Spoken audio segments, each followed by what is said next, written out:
لو ما تعرفش خليني اقولك ان في ابحاث وتقارير كتير شغالين عليها في منظمة الصحة العالمية بتقول ان كمان كام سنة، تحديدا سنة 2030، الاكتئاب هيوصل لمرحلة تفاقم فيها خطورة على الجنس البشري بالكامل، لدرجة هيكون الاكتئاب العامل الرئيسي في حالات الوفاة اكتر من اي مسببات تانية.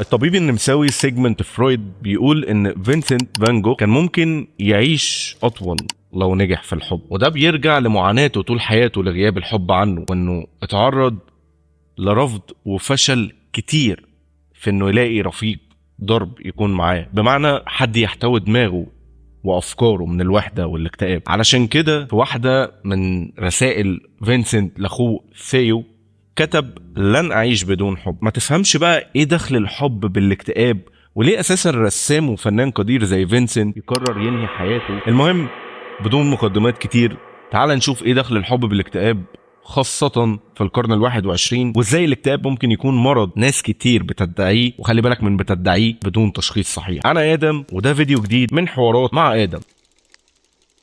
ليه الجحود ده؟ ليه ده؟ طب ما تجرب يا اخي، انت غرمان حاجه؟ انت عندك حاجه تخسرها؟ لا انت خسران كل حاجه.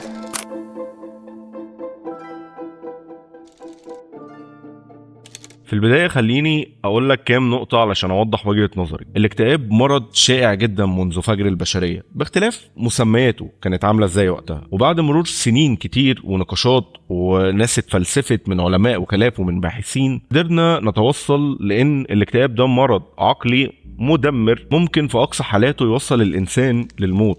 وأقرب طريقة لده هي زي ما عمل الرسام الشهير فينسنت فان جوخ. وهنا انا بسلط الضوء على كام حاجه كده، اهمهم هي كيفيه فهم النفس البشريه المعقده بالنسبه للناس العاديين. بمعنى ان الناس دلوقتي من السهل عليهم يقولوا والله الدنيا صعبه والحال صعب والامور مش بخير وكل حاجه في ناحيه واحنا في ناحيه، وفي النهايه احنا مش مستريحين. وهنا ده هيودينا لسؤال مهم جدا: هو انت مكتئب ولا مرفوض؟ ما تستغربش، الرفض عامل مؤثر وقوي جدا لاحساس الانسان بالاكتئاب، لان الرفض احيانا بيرمي الانسان في منطقه ضلمه ما فيهاش نور ولا امل تجاه اي خطوه حابب ياخدها في حياته، وده بيرجع لمدى تحمل الشخص ده المواقف كتير والظروف الحياتيه اللي بيتعرض لها بشكل شبه يومي. والحقيقه اللي يمكن ناس كتير بتتغافل عنها هي حقيقه ان الانسان ما هو الا طاقه. من الاخر لا يكلف الله نفسا الا وسعها، فما تحملش نفسك فوق طاقتها. تدبر كويس الأول وافهم انت فين بين الناس وعايز تكون مين بينهم، لأن ما ينفعش تكون غير مؤهل وتقول أنا أعرف أعمل أي حاجة. طب هو يعني إيه مؤهل ولا يعني إيه كفاءة أصلا؟ يعني ما ينفعش تكون شخص بلا لغة أو حرفة أو مهارة وتقول أنا عايز أشتغل في شركة مالتي ناشونال علشان الشكل الخارجي المادي، لأن في المثال السطحي اللي أنا بشرحه ده هتروح للرفض القاطع وأنت أصلا بتعمل السي في. يعني وأنت بتكتب السي في هتلاقي إن أنت أنا مين، هتلاقي إن أنت بلا أي مقومات لأي حاجة في الدنيا. بس خليني أقولك إن اللي بيميز البني آدم عن غيره حاجات كتير، أهمهم حسن الخلق ده من وجهة نظري طبعا، وقدر الوعي واهتمامه الإنساني بالناس اللي حواليه علشان يعرف يتأقلم في بيئة عمل صحية. حتى لو البيئة دي ما كانتش كده، هو بيقدر يفرض نفسه وحياته على البيئة دي، بالإضافة لمهارات وخبرات في مجال أو صناعة معينة بتحدد مستوى البني آدم ده عامل إزاي. وده بالنسبة لي بشوفه ما يضايقش، بالعكس ده المفروض يخلي الإنسان فاهم يعني إيه قيمة الشخص اللي قدامي او الشخص اللي في حياتي او مين الناس اللي انا بقضي معاهم وقتي، وقيس على ده كل حاجة حواليك.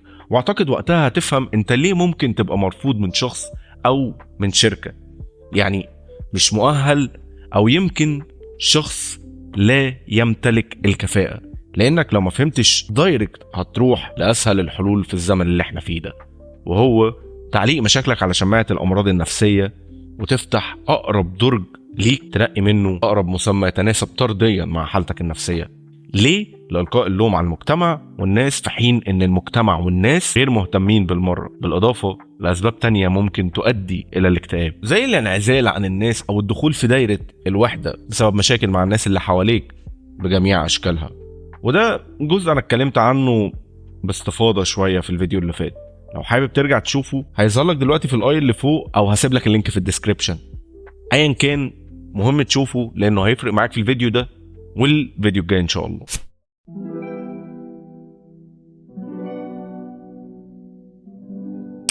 طيب ماشي، انت ما سألتش نفسك هو انت بتحب مين بالظبط؟ وايه دخل الحب في الاكتئاب؟ ايه اصلا علاقة الحب بالاكتئاب؟ طب هو اساسا ايه مفهوم الحب؟ الحب ده شعور سامي جدا بالنسبة للعلاقات، بداية من علاقتك بربك، مرورا باهلك واصحابك ودايرتك الاجتماعية والناس اللي بينك وبينهم شغل، الى الناس الاقل اهمية وهي الناس اللي بتقدم لك خدمات على مدار يومك. وتنويه بسيط، انا هنا ما اقصدش تقليل من الناس دي بوجه خاص، افهم انا اقصد ايه كويس، لان انت لو فكرت فيها هتلاقي ان احنا بشكل او باخر احنا بنخدم على بعض. المهم نرجع لموضوعنا، ان الحب عامل مؤثر جدا في تحديد شعور الانسان على مدار ال 24 ساعه بتوع يومه، مهما كان الشخص ده واصل لانهي مرحله من مراحل الثقه بالنفس.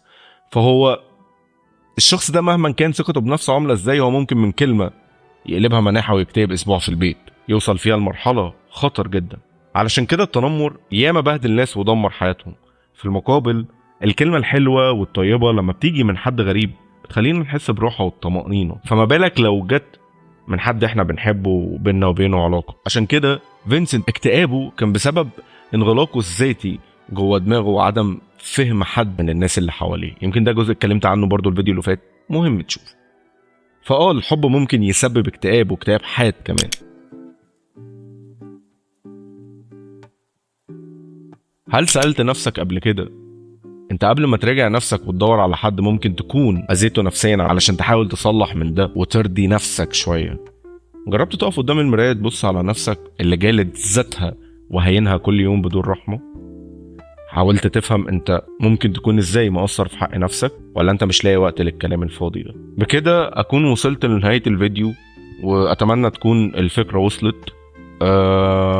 استنوا الفيديو الجاي، هتكلم باستفاضة عن الأسئلة اللي أنا سألتها في الآخر دي. أسيبكم وأشوفكم الفيديو الجاي.